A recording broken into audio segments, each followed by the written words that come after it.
Happy Friday, everybody, and welcome to 0 to 60. I'm your host, Matt McChesney, as always, on the Believe Network. Big shout out to Believe for all that they do. They've been a great host for my show and as many others. It's been a pretty awesome 4 months, and we're really looking to the future here in 2024. We got a great guest for you today. My old co-host on Altitude Sports Radio and the current co-host of Dempsey and Company. You can see him all over Altitude TV, Altitude Sports Radio, the Nuggets coverage. If it's known about sports and especially the NBA, Mr. Chris Dempsey, my main man, is going to be on the show today, and it'll take you back to every Monday and Friday before they told me I was a fill-in guy. So, like I said, this show is brought to you by our good friends at Bet Online, just like they always are. Bet Online continues to be the number one source for all your better wagering needs, including pro and college hoops. The tourney's about to start.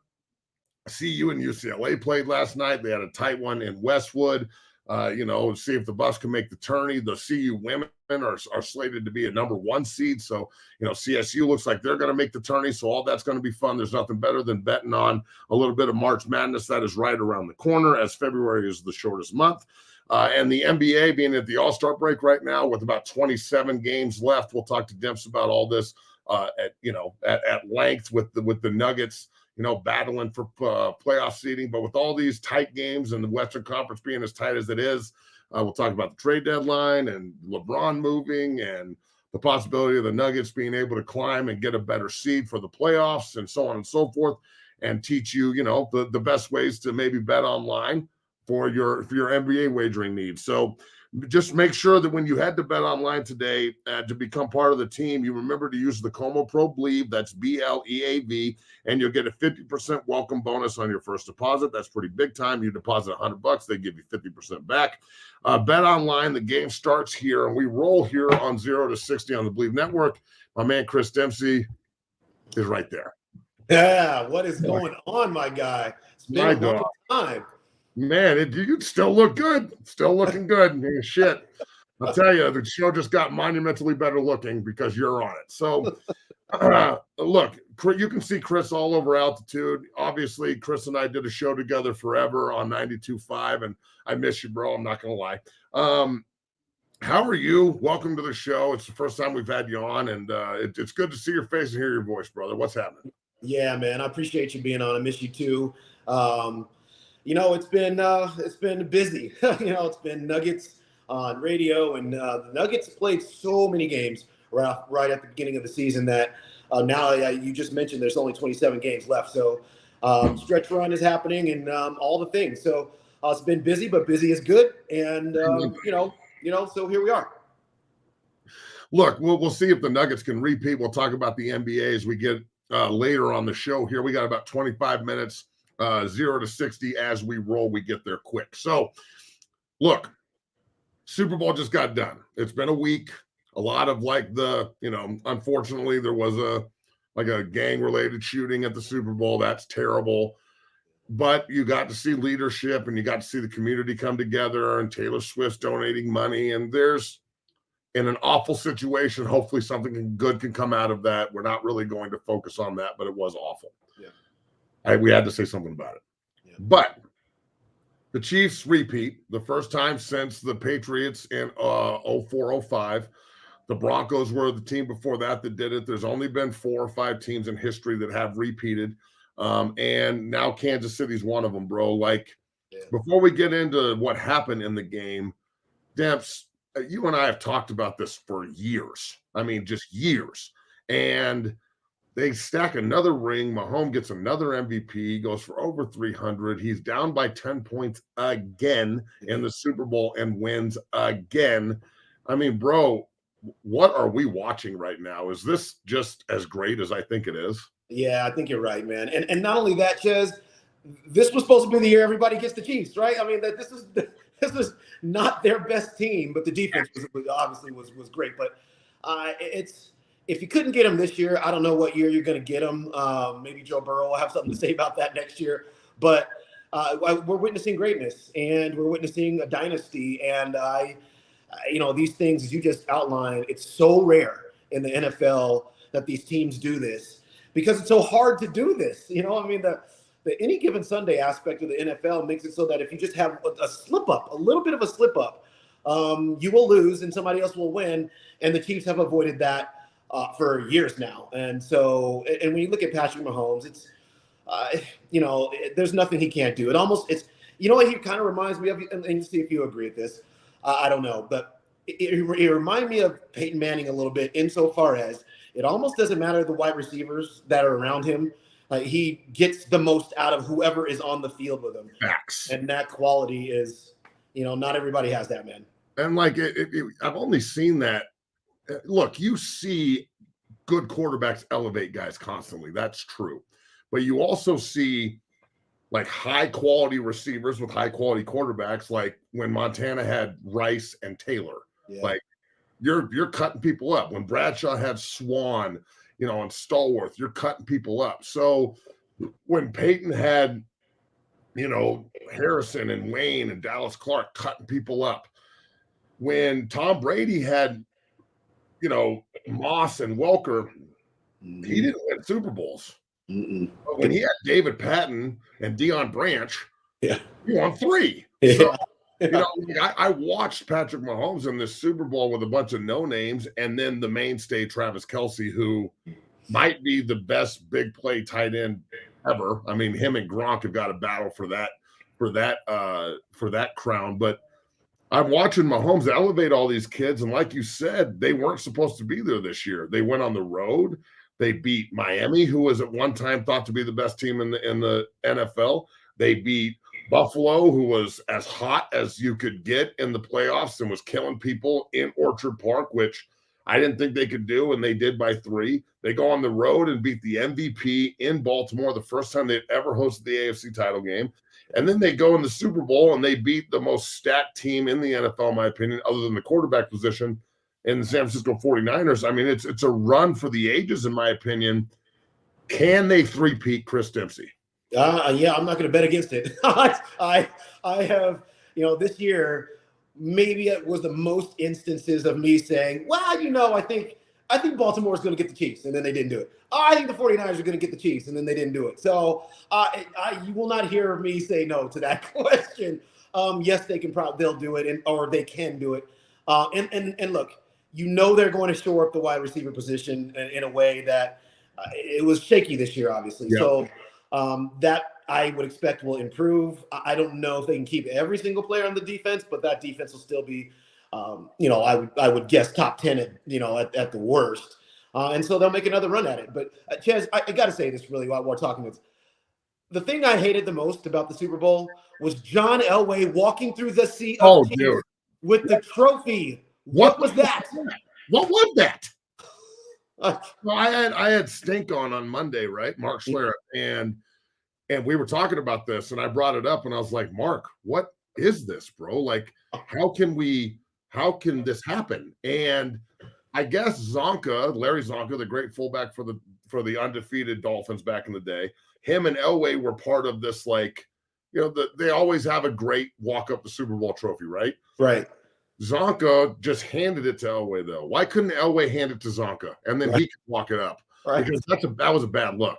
And like Broncos country's freaking out because and I both know, we both know that there's a lot of people that don't like the Duke. And yeah, I don't understand that at all. He's been responsible for every time the Broncos are relevant, Elway's involved. So I understand it's a bad look, but I think he was set up for that. Like Stink said that he thinks it's one of those circumstances where, like, you get a phone call, right? And you're like, hey, in a month from now, we're going to do this awesome event. It's going to be kick-ass. You're like, yeah, let's do it. Fucking A.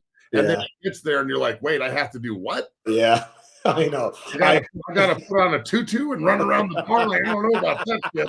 So yeah, that was a bad look, dog. How did you feel when you saw it? I know that you looked at the TV and you're like, what the fuck is this? Yeah, Chaz, I turned it off.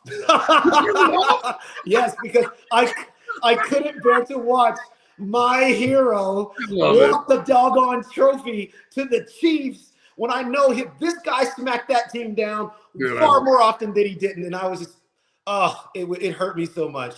And, the fact that John won so much against them, it might be like a little bit of a slight towards them. Yeah. I know, just like here's the guy that used to smack you down all the time. Yeah, it just was like it was here's Mahomes giving Mahomes the trophy. Facts.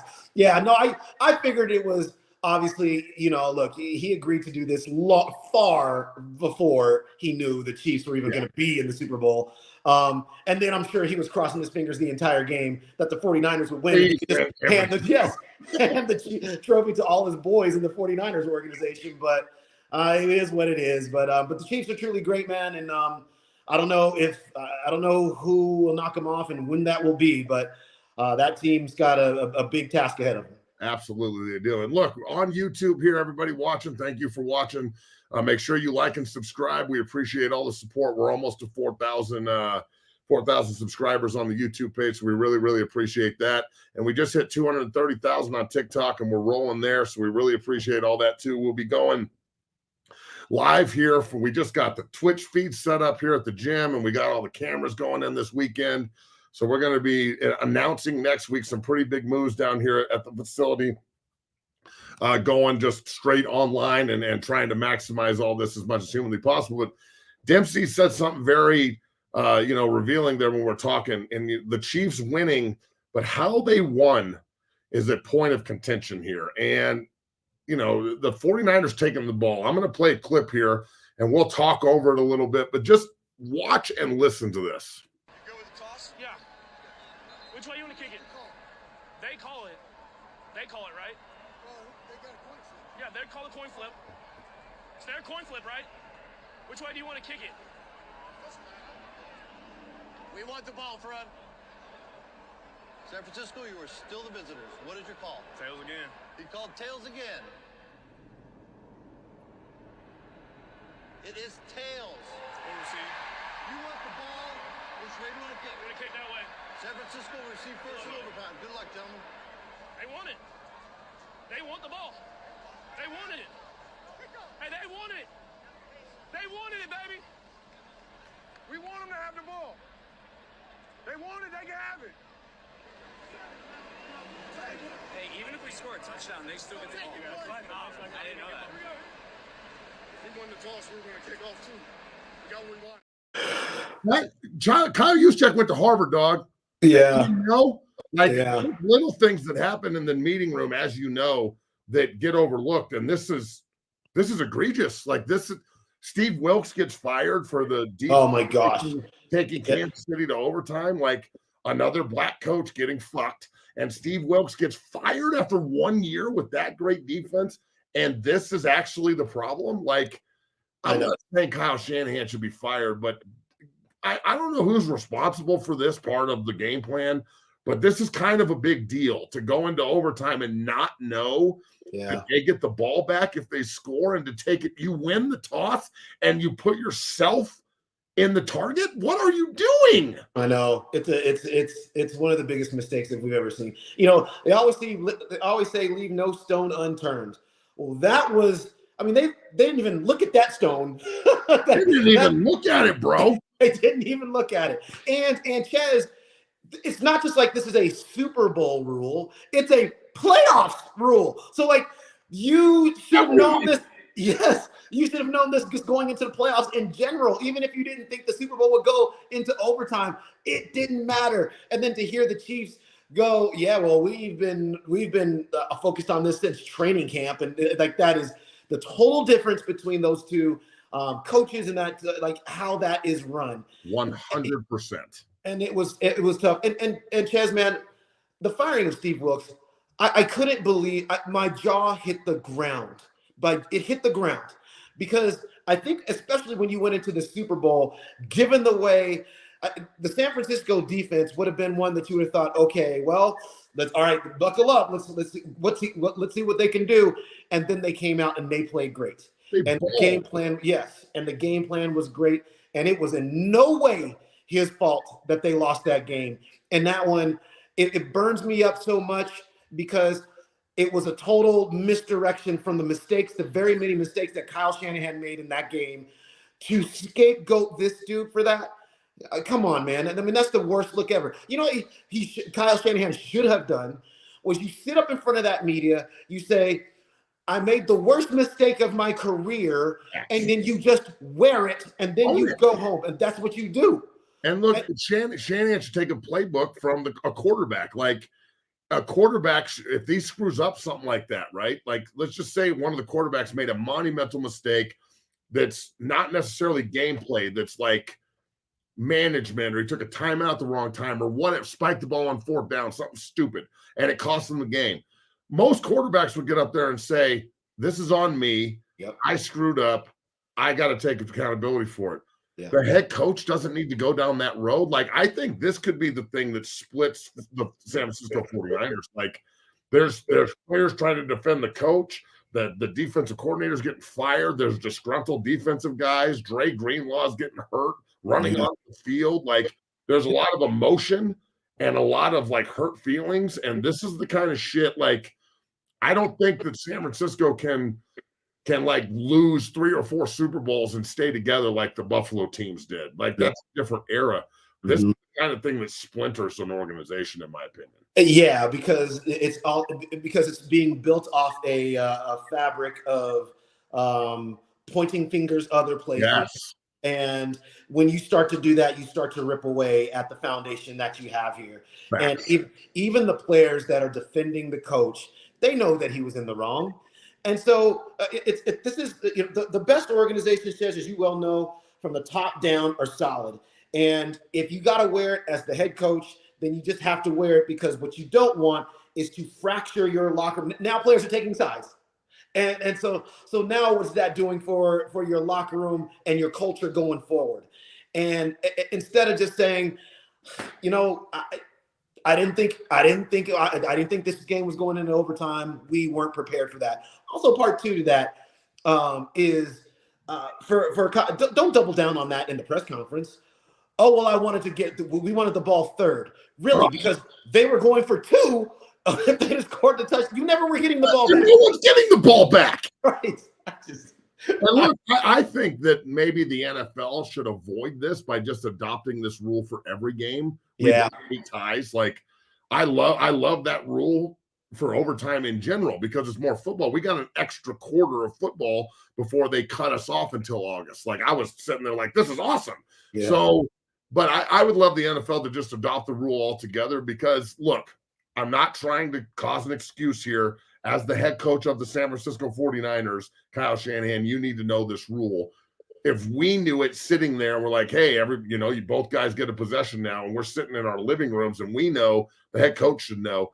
That said, though, the fact that there's different rules for the regular season and the playoffs is probably not beneficial for the NFL moving forward. Right. I mean, some consistency, which is really hard for the National Football League anyway. that is a true statement. Yeah, but no, I agree with you. I agree with you, because I guess I don't understand why it would be different. It's you make that uniform, and then coaches like Kyle Shanahan don't have to worry about it because they already know the rule, because it's only one rule. But the NFL, we'll see what happens with the competition committee and all that stuff here in the offseason, because I think maybe that might get addressed. I'll tell you, though, it seems like there's always something in the Super Bowl these days. Mm-hmm.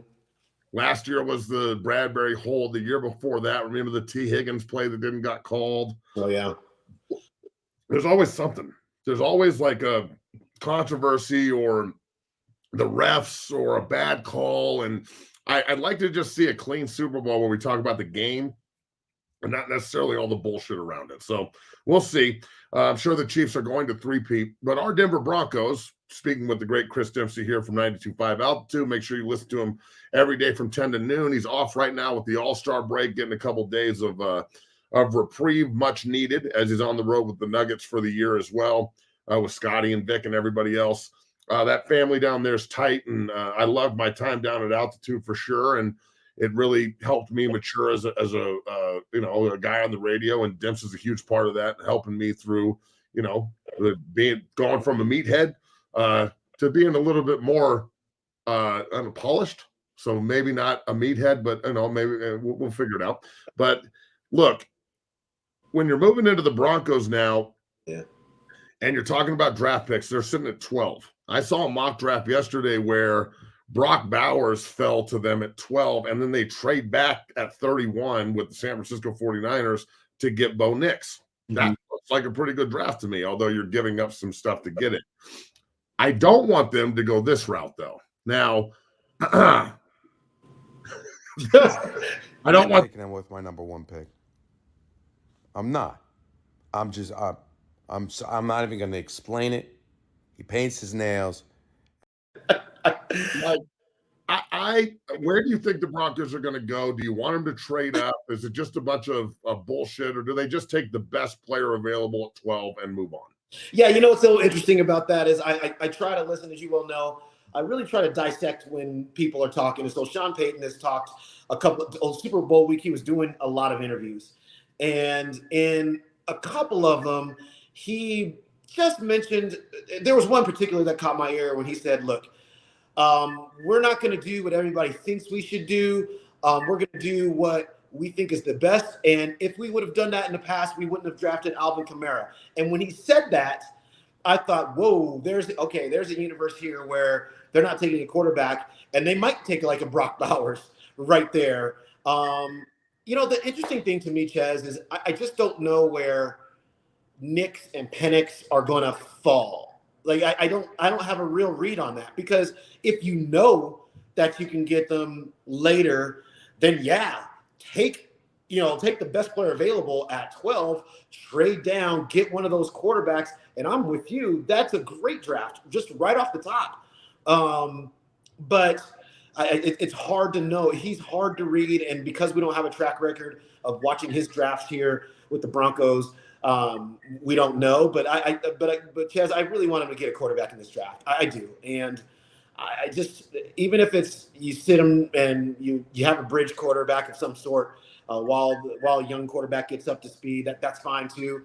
But I just want a different individual that we can look at and maybe have some hope that he can be the quarterback for this team going forward, because I'm just the bad quarterback play with this franchise, Chaz, man. It's I can't with it anymore. I can't. It's holding them back and making us look at this team and go, we should blow them up. We should, like, what? You have no idea what to do, because you never got this one position settled in to make everything around make sense. So it's just it's kind of a mess, man.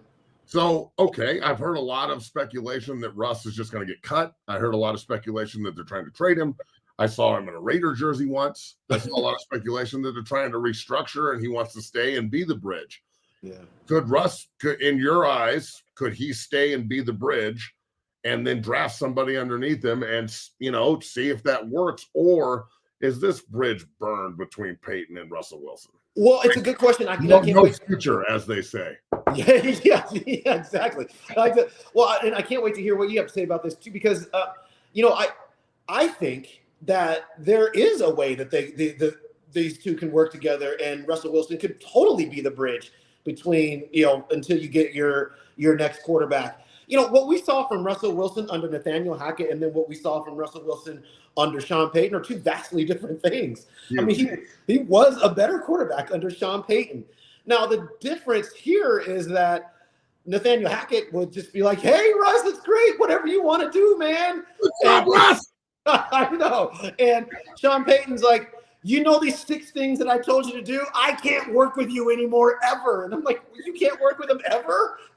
So it's, if Sean Payton can kind of work through that a little bit and just say, look at the facts, which the facts are he was much better under you, and that could be an absolute foundation going into year 2, then yes, he could be your quarterback. But I for some reason, Chaz, I just don't think that Sean Payton can get through it, and I think he wants Russ gone. Yeah, I think he hates his ass. I really do. I do too. Walks in and Sean's like, Russ is here. Fuck. And when Sean walks in the room, everybody in the room goes, Sean's here. Fuck. True. That's true. Hey, but I agree with you, like on the draft part of this, that Bowers is probably the pick at 12. I don't know any great teams these days that don't have a middle of the field massive weapon. And our tight end play is poo-poo, to say the least. Troutman's a good player, but he's not elite. So moving forward here with the Broncos, everybody seems to think this is going to be a rebuild, and maybe they just need a total tear down and rebuild. Like we've been throwing, trying to just spackle the wall here for 9 years, 10 years. So in your opinion, just real quick, do you think they just need to tear it to the studs and get rid of all the veterans and roll, or are they still a quarterback away? Because I've been hearing this quarterback away bullshit for a long time. I know. We've gone around and around about this on our show. I know. It's hard. Here's how I'll attack this question. So they have that $85 million dead cap. That's the biggest number in history, by the way. Right. The biggest dead cap number in the history of the National Football League. Yeah, it's horrendous. There's a school of thought that you just take that entire hit next season, trade away some guys, and then rebuild it, starting the year after.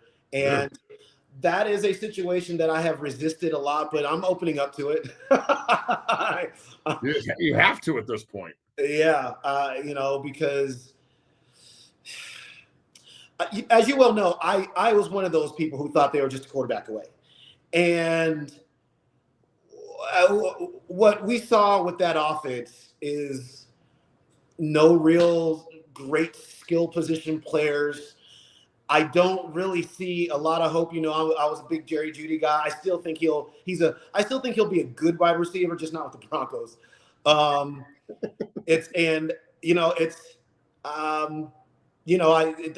offense needs to be completely overhauled. And if that's going to be the case, then you might as well take what you can get off the defensive side as well, and maybe move on from it to get some more assets back so you can rebuild that.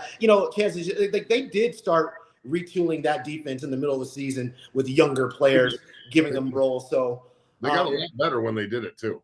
Yeah. So that has started on the defensive side, and I think that'll continue in some cases. I don't know if Josie Jewell will be back, guys like that, but the offensive side has got to do the same thing, and that wide receiver room has to be. I don't know who. Maybe Cortland Sutton he was massive in the red zone. He really was, but maybe outside of that, I don't know who comes back. All right, so last question here for the Broncos before we get into the Nuggets and then get you out of here. And really, thank you for coming on the show, brother. Do you think that the Penners and the Walmart folks and everybody, all the different owners and all the different talking heads, Condoleezza Rice and everybody that's involved in the process of moving the Broncos into the stratosphere, because it's easily it's the richest organization in sports, period. Yep. So with that kind of money behind you, you can pretty much get anything done. If you have money, you can make money. Are they going to be patient enough for Sean Payton to actually do what he wants to do? Or is this going to if they have a bad year next year, is the noise going to be so loud that Sean just wants to leave? And there's like a mutual parting and it was just a bad fit. How do you feel that going forward? It's a good question. I think from the ownership standpoint, I think when you're a business owner like to that level, Walmart level, you have to have a level of patience when things go wrong, because things just don't. You can't just snap your fingers and fix things like that. But you can put your business or now this franchise on a road where that over time it's going to be exactly where you want it to be. And so I think that's exactly where they are with this. They trust Sean Payton. I guess it's their first coach, so they don't have a track record, but they really do trust him. I mean, they are literally letting him get rid of a quarterback who they're going to take a massive dead cap hit and have to still pay this said individual because Sean Payton says he can't work with him. And if that doesn't show you respect and hey, we turn this over to you to get us where we need to be, then I don't know what does. And so I think they completely trust him. I think as long as he has the Penners in their corner, Sean Payton will also be able to block out the noise, because I think Walmart's also an organization that has had a lot of noise around it for various reasons as well. And they have proven to be able to block that out. So I think that they want to work with him. They are able to block out the noise. I think they really want this franchise to get back to where it was. I truly do believe that. I think they were embarrassed the first year when they came in and everything fell apart. We've seen massive investments into the stadium, obviously, and now they're redoing the practice facility. So this is not a game to them. You know, they want to get this to where it needs to be. You know what's interesting, Ches? I was scrolling through on Instagram, and then there was this chart on franchises who have made the most Super Bowls. And the Patriots are number 1 at 11. And then the second line was Steelers, Cowboys, Broncos. And I think that if you asked most people across the nation, maybe not just Broncos, across the nation, they would identify that the Steelers and the Cowboys would be on that line, but maybe not exactly. Huh? They'd be surprised. They'd be shocked. But but that's how great the Broncos franchise has been. And that's why we're all freaking out around here, because we're on that line with those franchises and we deserve to be there. And I think the Penners know that. And I think that they're working very, very hard to make the right decisions to get the Broncos back in the right place. I really do believe that. Well, I hope they take a quarterback and they can find that guy in this draft.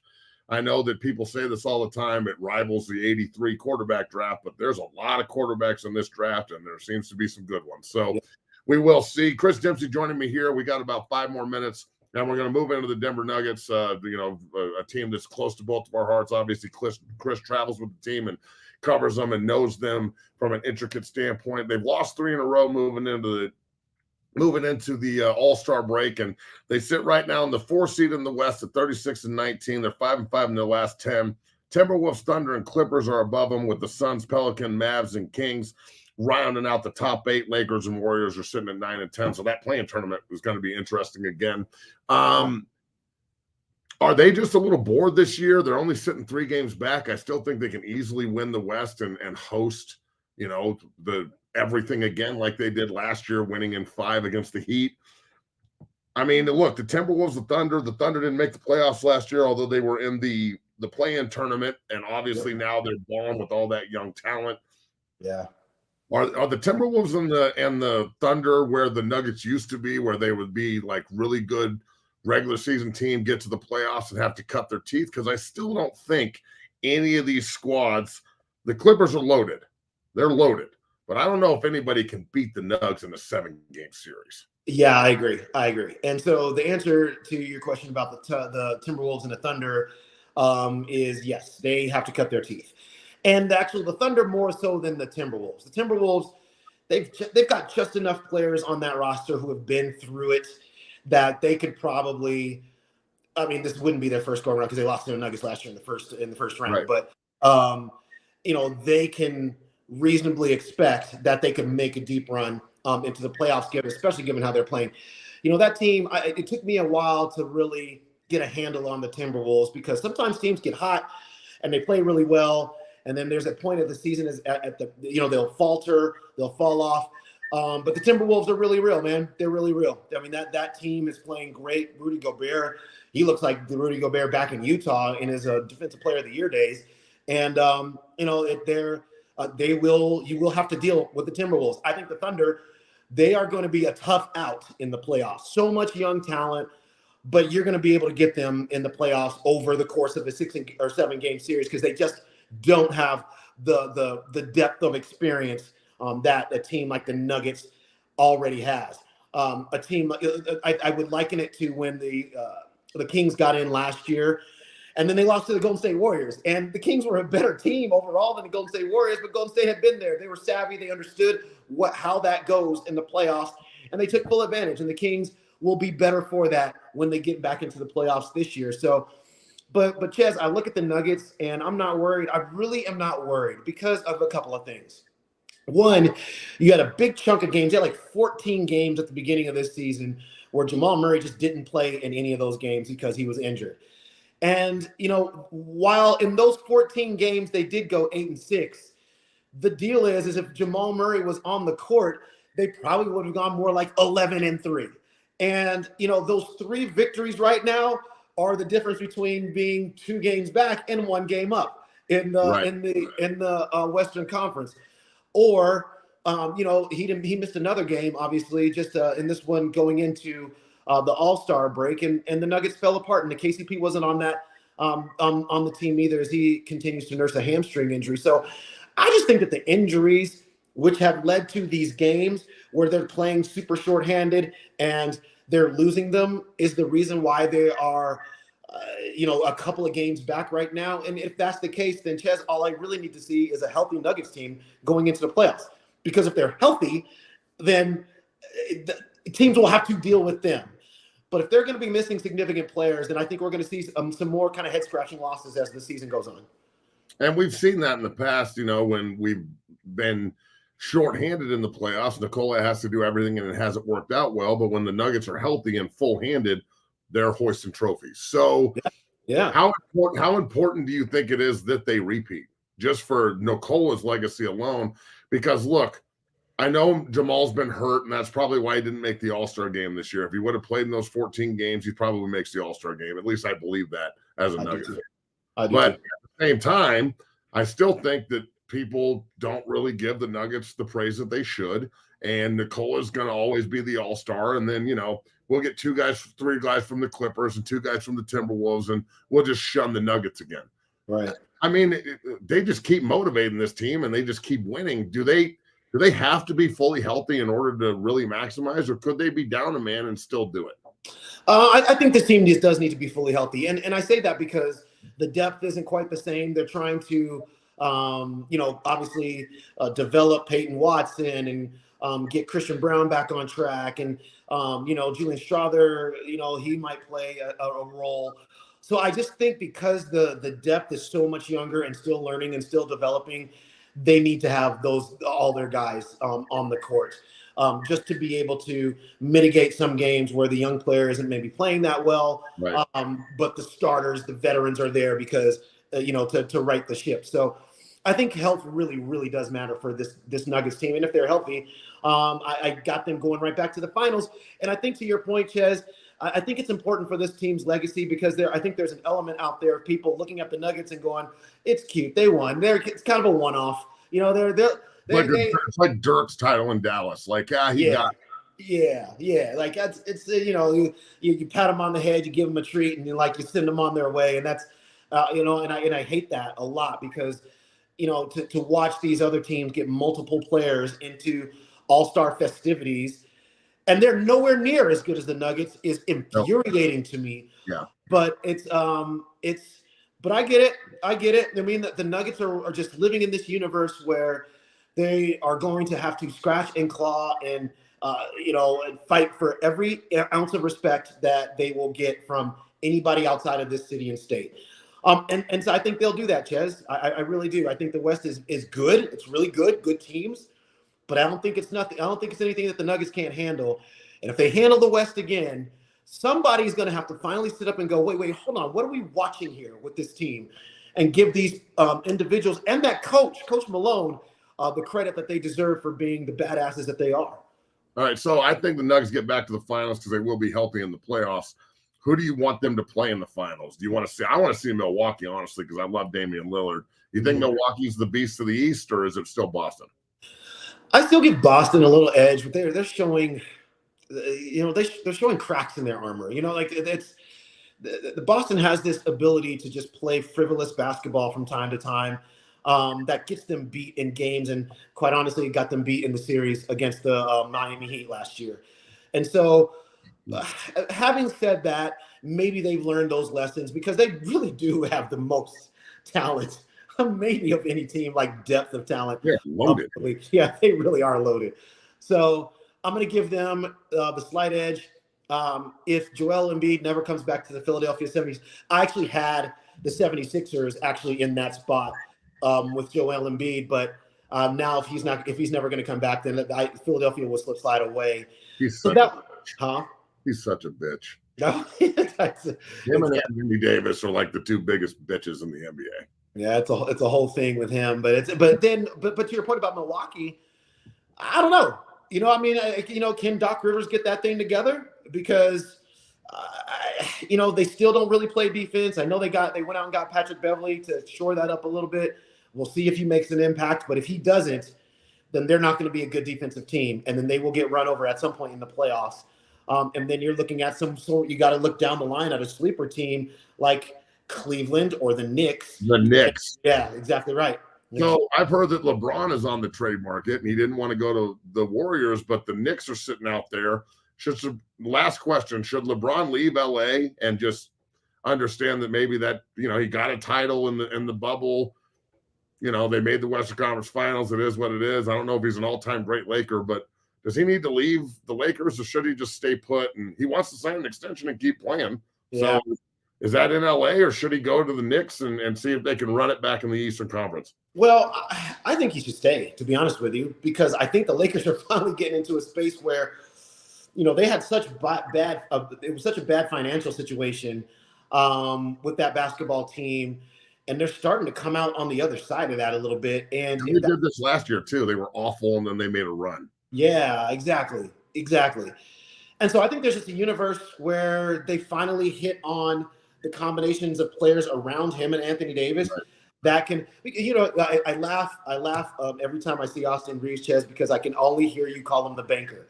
Banker. But little things like, how well he played in the playoffs. Well, he hadn't even played that well for the most part this season. So, can he play well? I know Spencer Dinwiddie's there now, former CU guy. So can he help them a little bit? I think if I'm LeBron, I would stay there. Obviously, all the rest of his business ventures are there as well. But I think they can finally start to put real pieces on that team that this year and then maybe next year, if he's got it in his legs to make a run, then they can make another run. Chris, thank you so much. Enjoy your time off, brother. Thank you so much for coming on the show. We got to do it again. I definitely miss doing radio with you damn near every day. The great Chris Dempsey joining us here. Make sure you follow him all over social media, and you'll see him all over Altitude covering the Nuggets. And I'm sure big things moving forward in life as one of these big stations is going to pick him up here at some point. You're going to see Dempsey on TNT one day with Kenny. So, look, Chris, I don't know if I can express my appreciation to you as a brother and a friend and as a mentor more, but I love you, man. You keep doing your thing, and we'll talk again soon. I appreciate you, my guy. I love you, too. Sorry it took me so long to get on with you, man, but love everything you're doing, my guy. I love everything you're doing. I want to come back soon. Yeah, man, we'll do it. We got to maybe figure this out so we do it like weekly or something. So, look, I'll reach out next week and we'll figure out another time to get this on. That was awesome. And keep doing your thing down there. Tell Coach I said hi. Tell Raj I said hi, and keep it rolling. Will do, man. Will do. Tell everybody I said what's up as well. You know it. The great Chris Dempsey, thank you so much. Enjoy your time off. Always great to have Chris on the show. He's one of the real ones. I've known Chris for years. He followed. He covered the Buffs when I played there, and he's been a great and loyal friend forever and a guy that you can always depend on. Chris Dempsey is a real one. So so awesome to have him on the show today. It took me back a little bit. As always, it's brought to you by our good friends at Bet Online. We appreciate all of the interaction and the comments about Caleb Williams and the Nugs and the Super Bowl and everything else. Next week, we've got a bunch of guests on. We were supposed to have Mike Pennell on this week, but we couldn't figure it out, with the thing that happened at the parade and everything. I kind of backed off a little bit. So we'll try and get Mike on next week. But we've got NFL great Mike DeVito on, who I played with the Jets and is a great Kansas City Chief alum. So we'll talk to him about Kansas City's dynasty. And if he thinks he can repeat it, he's right now the player personnel director at the University of Maine, which is his alma mater. Bill Beatonbaugh, the outstanding offensive line coach for the Oklahoma Sooners, is going to be on at some point next week. And then we're trying to get Coach Ryan Walters on from Purdue. He'll be on, the head coach there at some point. And, we'll just keep rolling through the guests here on 0 to 60. So I'm your host, Matt McChesney. Thanks to Chris Dempsey. Thanks to everybody that was interacting throughout the show. Appreciate it, folks. Have yourself a great weekend. And we'll be back on Monday on President's Day to have a presidential type broadcast, right? Which is either going to be me asleep or me talking shit. I don't know if I'm going to go Biden or Trump. So if you find me just, then that's the Biden show. If you got me on your talking shit, that's the Trump show. So we'll be back. Enjoy your weekend. Peace.